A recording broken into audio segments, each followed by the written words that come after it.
Howdy folks, TJ here. Time to do a little bit more geeky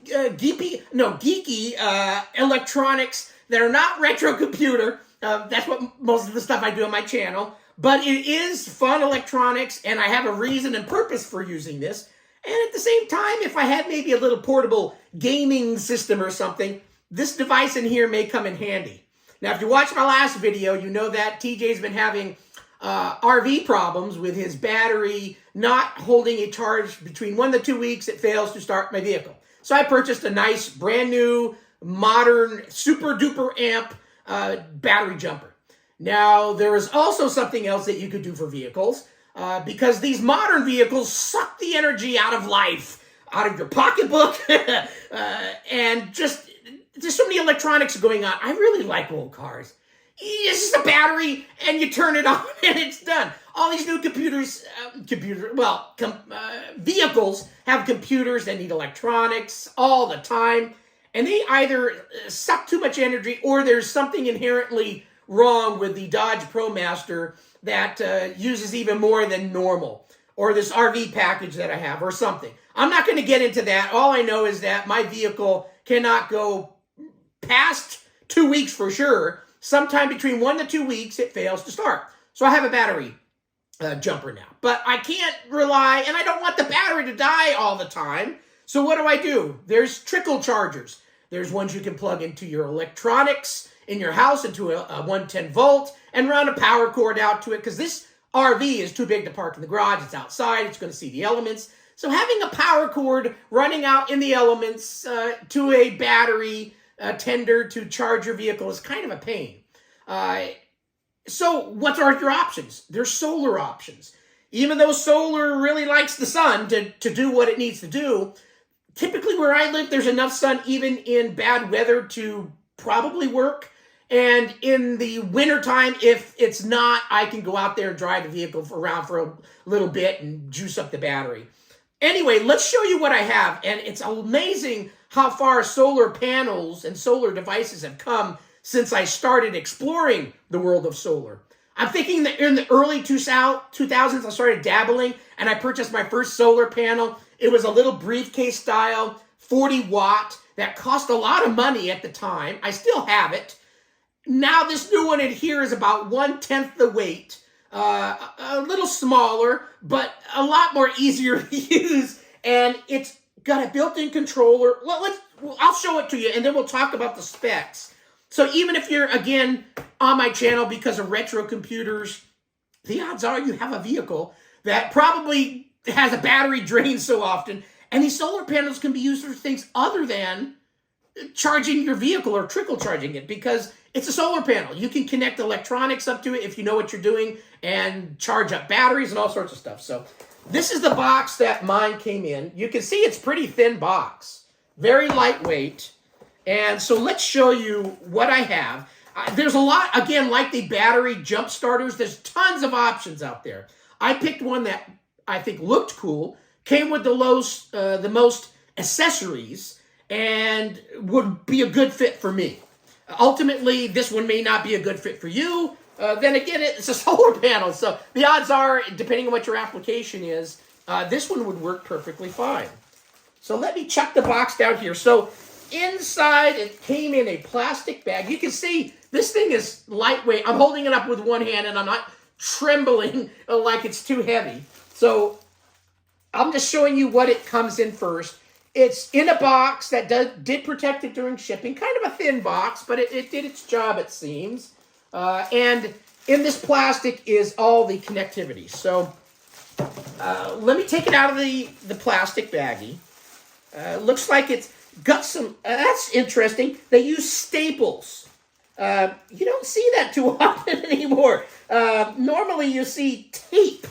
I prefer tape because around here where you have pets and cats, I don't like to have that oddball staple go boing, and then you step on it in the middle of the night yourself, or a pet steps on it, or a pet eats it. I mean, pets are crazy. They eat all sorts of stuff. Now, I'm going to go throw these away before I start the video because I don't, again, want any critter to have it. So, oh, old or young. I'm not young, but you could do stupid things at either age. But that hurt. Ooh, right in the knee. Mike Brantley, he's probably not watching this video. He's an Amiga friend. But if he was, I thought of you when I hit my knee. He's got ganoppy knees. So, number one, it comes with a really large piece of paper. It looks like 2 8.5 11. So what's that, 11 by 17? Something like that. That's basically the manual. Solar battery charger. Alito Solar. That looks like it's in English. That's good. There's also a baggie with stuff, which I'll show you in a second. Let's show you the front. So let me look at this first and see. It's got a little dirt on it or something. Is that dirt or rubbing from?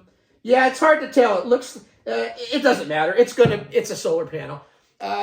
It's a little dirty. But look at this. It's thin as, I'm not thin. It's very thin, and it's sun energized, Energise. There's holes on all 4 corners, which allow for suction cups on either side. So you can put the suction cups as if you're sucking it into the inside of your window, so it's out of the elements, or turn them around so you can stick it on the outside windshield, and it kind of hold into place. Now, suction cups I have a love-and-hate relationship with. Most of the time, they don't work very well. Solar, one end comes off. I've got these weather things on windows, and I'm always going outside and they're on the ground. Maybe the heat during the day and stuff. But anyway, so let me show you up close. So, I don't know if the light's showing off of this, but here's the front. Side profile. The back has a built-in, very smart MPPT, and we'll talk about the specs here in a second, that has a little light on it telling you what's going on, and then a rather long connector for it. So it has a nice connector, so you can then connect some of these things. So again, these little slits here are for suction cups. You can stick it inside or out. For this test and part of this video, I'm going to actually go out and use my multimeter on my Promaster Tofino Pleasureway camper and see what the resting battery is as we speak. And then I'm going to connect this up, and if this is 20 watts, technically it should, the parasitic drain that's on mine, it should compensate for at least that and then some. So I'm thinking during a sunny day, it should be able to actually charge the battery up to full snuff and coast along the day. So we'll see. Let's see how long. Well, does it say? I don't think it says how. It's an SAE cable kit that comes with it. This cable, yeah, it's just pretty good length. But again, you have to reach to your battery or your jump start area. The battery in a Promaster is inside the cab. So I'm going to actually connect this to the jump area that they've wired up under the engine. So this cable is probably 3, 6. About 10 foot. I'm going to guess the cable is 10 foot on this one, and it's got the little connector here. Let's see what it is on this end. Here's all the goodie bag, and then we'll go into explaining the specifications of this. It was relatively cheap. I think it was $69 with a $10 off coupon. So just under $60, I think, something like that. It comes with 4 suction cups. Again, love and hate relationship with suction cups. Some things that it comes with. So on these cables are relatively short, maybe 1.5 foot.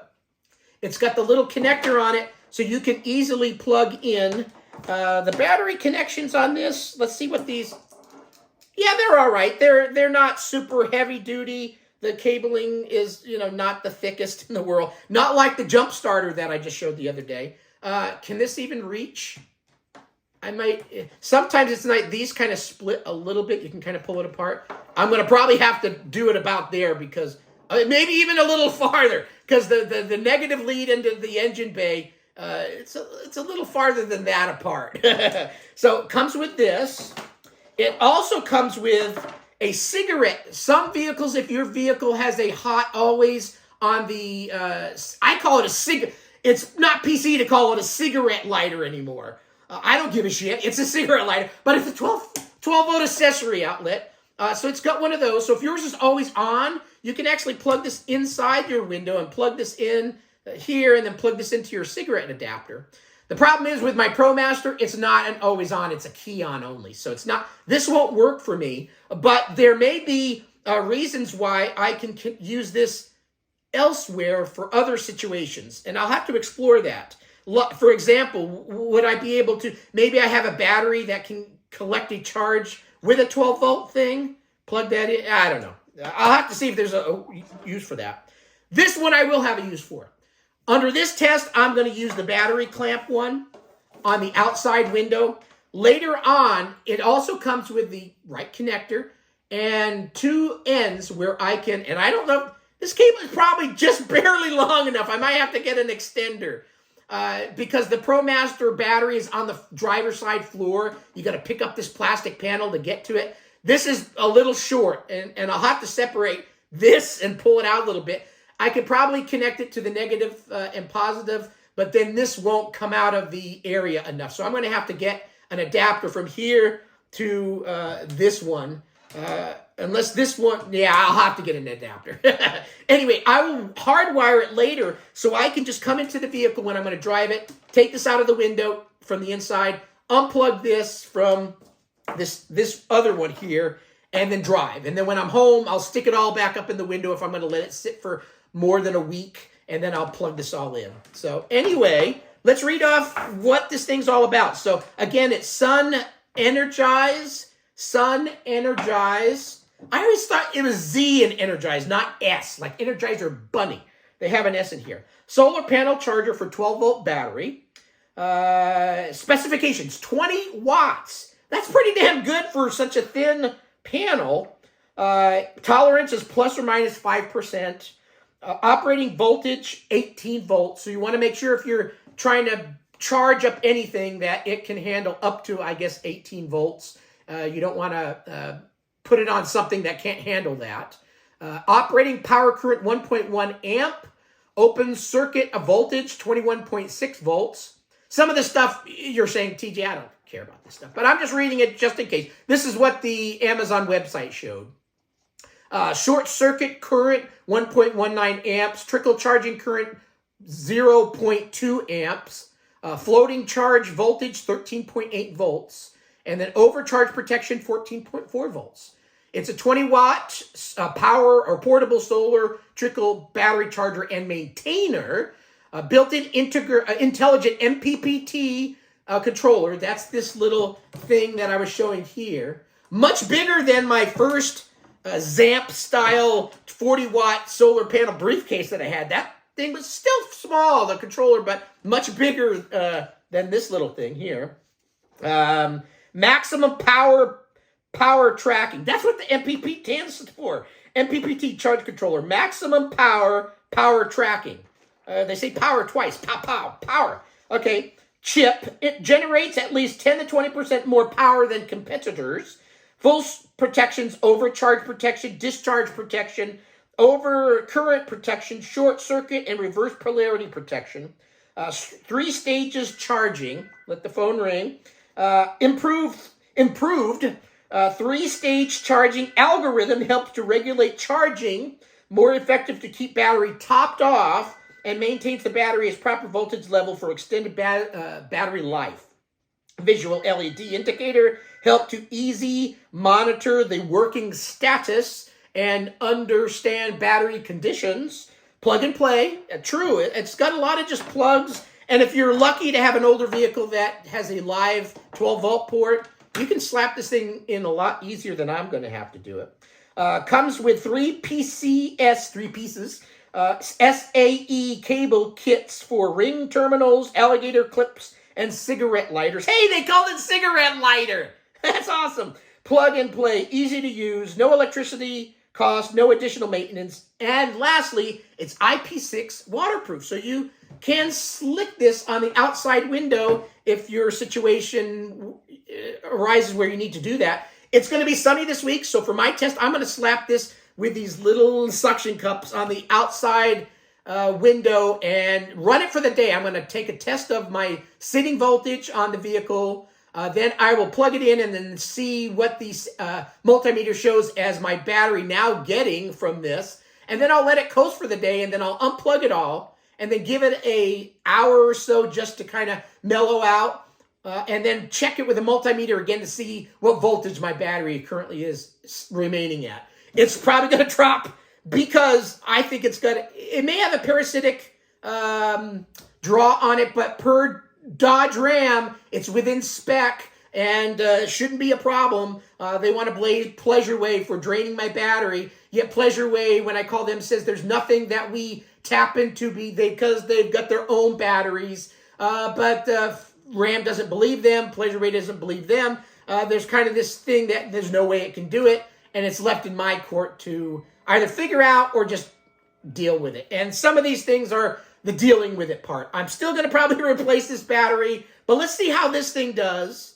And hopefully you're enjoying it, the videos. Again, this is kind of, if you're looking for a solar panel, this is kind of cool. There is no USB ports or anything like that on here, but it's a solar panel, so ultimately you can harness if you're plugging it into something that doesn't also have an MPPT controller, because this has one. You can probably run cables to devices and charge them directly, like maybe those little solar generator type of things. Anyway, we'll play with that later. Thanks for watching the video. I'll come back here shortly and do a test and see how this all pans out. Thanks for watching. Bye. Well, bye until I come back and show you the test results, right? All right, step number 2. Man, that sun is bright. In a Pleasureway Tofino, and you're going to hear my dog bark because I'm speaking outside and they didn't know I was out here. Anyway, the connection points for charging your dead battery is here. Here's the negative. There's a little screw and a little sticker that says this is where you put your negative lead. Then there's a little black flap right here that you can flap up. That gives you access to the positive lead. This vehicle has been sitting since Tuesday, and I did about an hour drive then. So let's see what the voltage of my battery is in my Pleasureway Tofino. And sorry for the dog barking, but that's life. So let's set this on DC, just a cheap little Harbor Freight multimeter. And I'm going to check it and tell you what it is. Yeah, this is already 12.30. That tells me in just this short time, it's Thursday now, and I had driven this Tuesday, 12.30. In fact, I'm going to go probably start this just to make sure it starts, because when it gets down the 12.2, 12.3 range, this vehicle just, again, some type of issue that's draining it, or this battery is just toast and it's died so many times that no matter what you do, there's an issue. But anyway, so what did I just read it? I'll look at the video. I think I said it was 12.3. So I'm going to connect my solar system to it and actually see if this battery will get a charge through the course of the day. And actually, no, I'm not even going to start it. I'm going to connect the solar charger to it and see if it will juice this up from whatever I was at, the 12.3. Let's give it a try. So hold tight. I'll come back with the next test. Well, that was fun. So in the last clip, or I think the last clip, I said, well, gee, this battery's a little, it's 12.3. I was worried it wouldn't start the vehicle. Well, guess what? It didn't. So I had to actually trickle charge my battery before doing this test. Amazing that this battery is so bad. I hope to have it replaced in the next 1 to 2 weeks, along with other draw tests to see if my Pleasureway has something else that Dodge Ram is not detecting that's drawing power from this battery, or it's just a piece of junk battery that was drained too well before I purchased the camper, and then has never held a good charge ever since. But that's not what this video is about. Well, it's kind of, but I wanted to show you my setup for right now, how I've got this connected up. So number one, for now, like I said, I'm connecting it to the outside. I cleaned this window off with Windex so the suction cups could work. But guess what? The top little MPPS controller prevents, if you do it in this direction on the outside of your vehicle, these suction cups won't touch because it's not touching the window and it's too far and they're too small as suction cups. Only the two bottom ones are. So what I did, I grabbed the bungee cord and ran it through the two holes. I was going to pinch it in between my window, but just so Dodge Ram doesn't say, oh, you pinched a bungee cord in the window, it voids warranty. You know how people try to get out of warranties for every little thing? Oh, a fly landed on your windshield. Your whole engine's no longer warranted. I'm being a smartass. Anyway, so I put a bungee cord in there, and then inside there, I grabbed another bungee cord and lashed it to the handrest. So there's no pinching, none of that. Right now, it's pretty sunny. The sun is actually up. It's about 1 or 2. I've only got 5 hours of sun left, but for somewhat direct sunlight, 3 hours maybe. So we're just going to kind of do a little mini test. And I ran the long cord. It's not long enough. Well, just long enough to do what I'm doing. Let me show you. I'll take the camera off. So, I've got the hood open, and I have just amount of room. Here's that connector, and I connected it to the short little jumpers. And like I said, yeah, it just reaches. I could have separated it a little bit more, but that's just about right. And I have it connected now. So, could you do this with the trunk? I keep calling it a trunk. That's a hood, dummy. Closed? Probably, but I don't like pinching cords and stuff in there. So I've opted. I'm home. I'm just playing. So I'm going to go ahead and let it connect and stay this way with the hood. Is it a hood? Open? Let's open the door. So I'll show you the back end. That's how I've jury rigged it up for right now. Let me see if I can get in here. These things are tall. You know, Ram Promasters are pretty tall. So you'll see there is a blinking red light. Now that seems like it's a fast blink, but I'm thinking it's considered a slow blink because that tells me it's working. In the manual, there is in the inner page, let's open this thing up, this, and it shows you what's going on. So a red slow blink or slow flash, I mean, how do you decipher that? But it's flashing, and it looks to be charging. You can actually do a test. I'm going to do that next, but I just wanted to show you how I've got things connected up. Eventually, I'm going to use that other connector and do little pigtails on it. You'll see this is where the battery is. On the floor of the Ram Promaster is the battery's right under there. I'm going to run a little cord out of there and probably over here someplace, set it up where I can just plug in this to it whenever I need to. So that's how I'm going to eventually do it. But for today, it's going to be on the outside like I've done for this test. So let me go ahead and turn off the video. Let me go see if I could do a quick test and see what this battery may be receiving from this little solar panel. Hold tight. All right, I thought I would just go ahead and wrap things up on this particular video.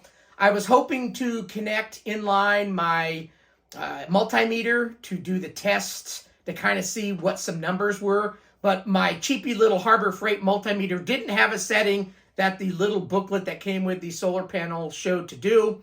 And for this video, I think it ended up being overkill. I just wanted to basically know, does this keep my battery charged? And it did. Even though I've got a very poor battery in my ProMaster that I'm about to have replaced, regardless, I'm going to use a solar panel because these new vehicles seem to chomp through battery power very quickly. And if I'm at a campsite for a week, I'm going to start the engine periodically, but sometimes they say just running an engine for a short time doesn't do much. So I think having a trickle charger on is a smart idea.